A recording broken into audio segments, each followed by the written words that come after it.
All right, let's get right into it. Today, we're digging into a pretty provocative idea from a source that claims our entire political landscape, the constant screaming match between left and right, is basically just a giant distraction. The argument is that both sides are caught in a kind of cult, a cult of blindness that stops them from seeing what's really going on. This is a fascinating one, so let's jump in. So here's how we're going to break this down. First, we'll look at what the source means by these two cults. Then we'll dive into its portrait of the far right, and right after that, its take on the far left. The really interesting part comes next, the horrifying common ground between them. And finally, we'll get to the big question: who's actually benefiting from all this madness? Okay, so first up, the source really taps into a feeling I think a lot of us have. Our political world feels like this endless, frustrating loop.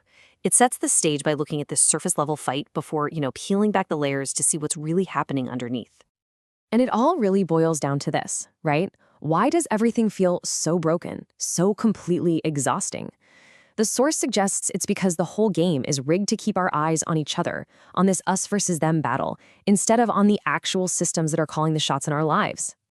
All right, now let's get into the first of these two portraits. The source starts with the far right, and it describes them, well, not just as a political group, but as something more like a cult that's built on this foundation of absolute moral certainty.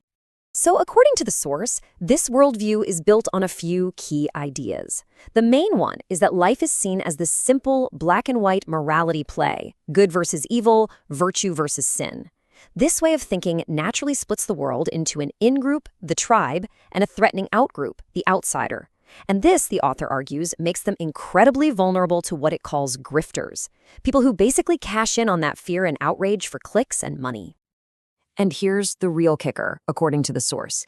This very simple moral framework makes it almost impossible for them to even see, let alone understand, complex, systemic problems. Things like predatory housing or systemic corruption, they just don't compute. They don't fit into that clean story of individual good versus individual evil. Okay, so that's one side of the coin. Now, let's flip it over and see what the author has to say about the far left. It's described as a totally different kind of political cult. This one isn't built on certainty, but on what the source calls performative virtue. The argument here is that for the elites on the far left, morality isn't about doing good, it's about looking good. It's become a performance. Think moralistic speeches, viral hashtags. It's all designed to signal that you care. But the source claims it's all about optics, about appearing virtuous while being totally insulated from the consequences of the problems being discussed. And this is where you can really see the disconnect the source is talking about. You've got the followers online, cheering and sharing, taking part in this whole performance. But the elites leading the charge? The source says they're completely untethered, totally detached from the actual daily lives of the people they claim to be fighting for. All right, so we've got these two seemingly opposite groups, but this is where the source's argument gets really interesting and a little bit scary. It's all about what they have in common. When you actually put them side by side like this, you start to see the author's point. One side clings to these rigid moral rules and ignores systemic problems. The other performs a kind of flexible morality and ignores tangible problems. The methods are different, sure, but the result, it's pretty much the same. Both sides are, in their own unique ways, avoiding the exact same core issues. And the source actually has a name for this. It calls it shared blindness. And it's exactly what it sounds like, a complete blind spot when it comes to the things that really run our lives.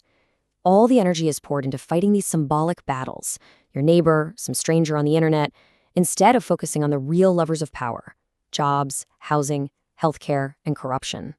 So if both sides are stuck in this shared blindness, just fighting each other, it begs a huge question, right?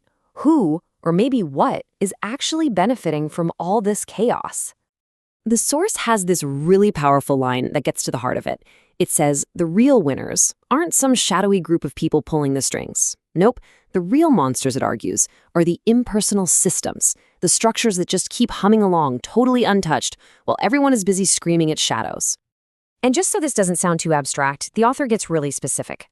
What are these monsters? They're the real-world, concrete problems that just get worse and worse while the culture war gets all the attention. We're talking about things like predatory housing and healthcare you can't afford, stuff that affects everybody, no matter what political tribe they belong to. And what you end up with is this vicious cycle that just keeps feeding itself. It starts with outrage being sold as a product. Then the devoted followers on both sides, the worshippers, they fuel this machine with their clicks and their passion. And what's the end result? The real structural problems that are hurting everyone get completely ignored.